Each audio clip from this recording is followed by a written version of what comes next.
Can you really clean a dishwasher using vinegar and baking soda? That's 1 cup of vinegar upright in the top rack. And then sprinkle baking soda on the bottom rack. This is what my dishwasher looks like before. It's not that dirty, but it's a little bit splotchy.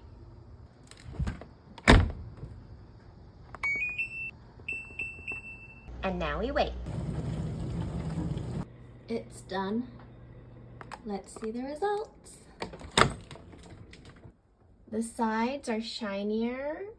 It's just shinier and cleaner overall. Not amazing, but definitely cleaner than before, I would say. Less spots, no splotchiness. So it's a fact. It works.